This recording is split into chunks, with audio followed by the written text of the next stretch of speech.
George Gershwin's Rhapsody in Blue is one of the most important pieces of music from the 1920s in terms of influence, and it set the stage for a whole new generation of American music.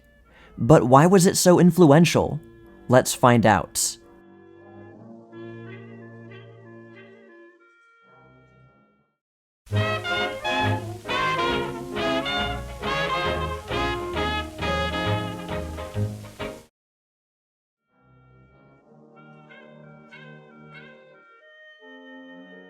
Rhapsody in Blue premiered on February 12, 1924 at Aeolian Hall in New York City.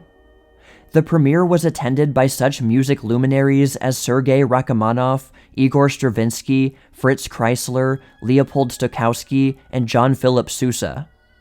But Rhapsody in Blue was unlike anything any of those famed composers and musicians had performed before.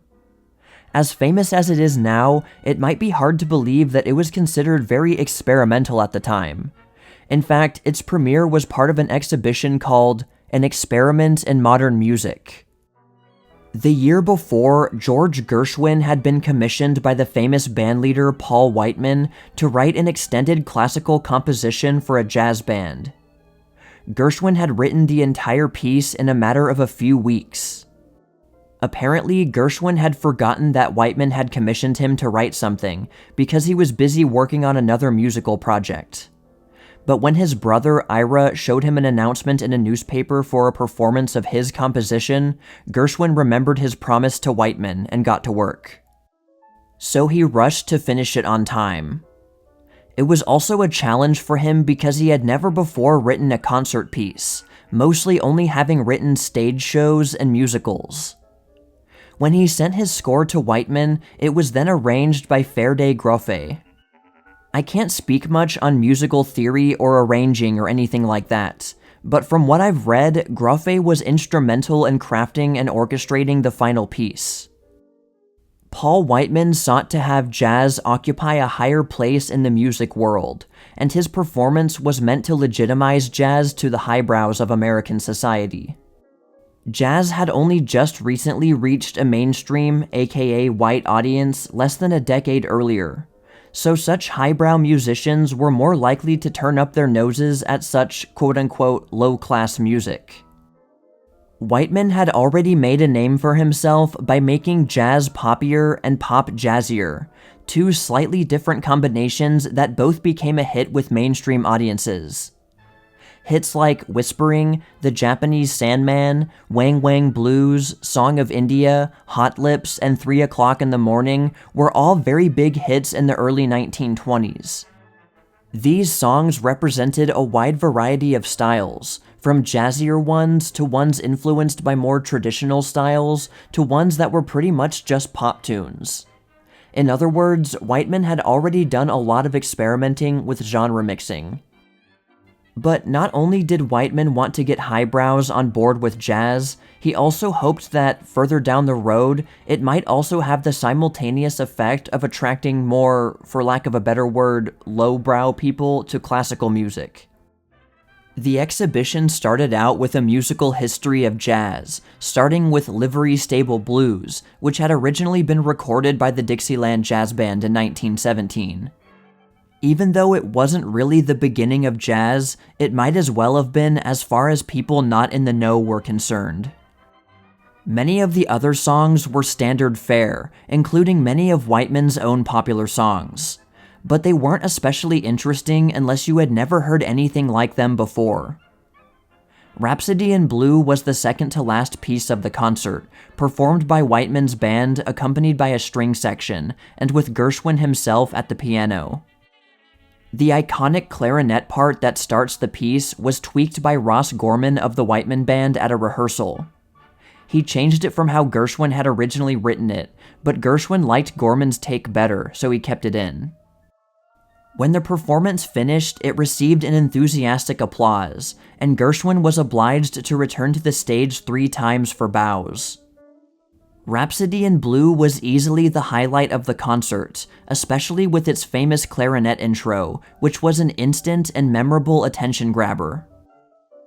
While it's now considered to be a masterpiece and one of Gershwin's most famous works, its premiere received kind of mixed reviews. Certainly there were some who appreciated the interesting combination of musical genres, and others were probably biased against it. I was able to dig up some original reviews from magazines and newspapers, so we can get an idea of what people at the time actually thought about it, without its current legendary status clouding things. One music magazine, The Billboard, said, "Mr. Gershwin has written a new form of piano concerto, containing a beauty of rhythm and of a style which may later on be found to form the basis of the long-looked-for and much-talked-of American school." The Chicago Daily Worker wrote that it was the first really serious and worthwhile handling of popular rhythms. The Washington Times was a bit more critical of the piece and Gershwin, saying, "Rhapsody in Blue is astounding in its design and dexterity, but is handicapped by a lack of melodic power. Tonally, Gershwin is not a wizard. His out-of-bound harmonies are his one great claim to distinction." The Ventnor News took more of a middle ground, praising the piece for its originality, but writing that, "Perhaps now and then the themes showed disregard towards proper correlation." This was pretty much the same sentiment expressed by the magazine Musical Courier, which said, "The work is distinct in content, manner, and in one sense is the first important step in bridging over the chasm between jazz and the highest forms of music making." Gershwin overstates his case. He needs an experienced musical counselor and condenser, but the young man is full of talent and promise. Perhaps the most common objective criticism was that Rhapsody in Blue lacked cohesiveness and consisted of melodic pieces roughly stitched together. And I think this is definitely noticeable if you listen to the whole piece. But enough music critics had praised its boldness and uniqueness that it had succeeded in its goal. Jazz was one big step closer to being acceptable to a mainstream audience as well as intellectual critics. This was also a significant, though somewhat smaller step forward for widespread acceptance of a black art form. But just like with rock and roll later on, American society required white musicians to take it up and spread it from there in order to bridge the racial gap. In the end, Whiteman lost money from the performance because he had spent quite a bit of his own money to get the show going and to get people to come. But like I said before, his goal was not so much financial, but getting recognition from higher musical circles. Rhapsody in Blue was first recorded in 2 parts in the same year that it premiered, 1924, by Whiteman's band and again with Gershwin at the piano. This was an acoustic recording, so it didn't really capture how it sounded live. But it still proved to be a decent seller, with more than 15,000 copies sold by the end of 1924. A more well-known Whiteman recording was made in 1927. By then, the electrical recording process had already mostly replaced the acoustic process.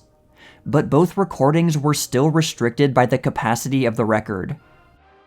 Both the 1924 and the 1927 recordings were split into 2 parts to fit on each side of a record, but a normal live performance of it would run from about 16 to 18 minutes, and even both sides wouldn't fit that much.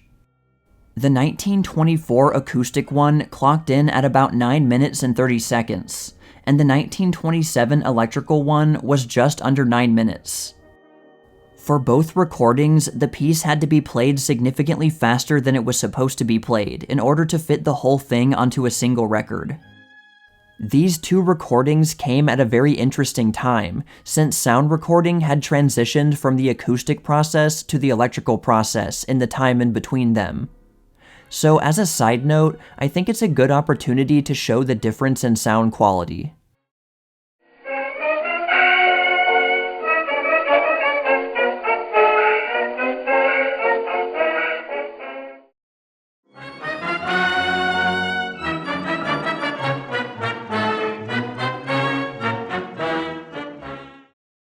Unfortunately, Gershwin and Whiteman had a falling out around the time of the 1927 recording. There had been tensions since the year before about what tempo Rhapsody in Blue should be played at. When Whiteman refused to lead the 1927 recording session, another bandleader, Nat Shilkret, had to come in and smooth things over. Sales for the 1927 recording were much better than the 1924 one. By the end of 1929, it had sold somewhere around 90,000 copies, more than double the sales of the 1924 recording within a similar time span. But keep in mind that those sales are only for Whiteman's recordings. There were also other recordings by different band leaders, but Whiteman's were the most popular. And also keep in mind that these figures don't include sales of sheet music, which, though on the decline in the 1920s, are still a further indication of its popularity. Whatever people thought about Rhapsody in Blue then, now it is beloved as an American classic, as well as a very influential piece of music around the world. It set the stage for the success of Duke Ellington's sophisticated brand of jazz that was widely accepted by highbrows, and the eventual status of jazz as a largely highbrow genre of music. So that's the story of George Gershwin's Rhapsody in Blue, one of the most influential pieces of American music from the 1920s, even with its flaws. A lot of people might not know the piece as a whole, but probably recognize that iconic opening clarinet. That's how it was for me when I found out about it many years ago. Well, that's all for now, all you sheiks and gals out there, but stay tuned for more tales from the Jazz Age.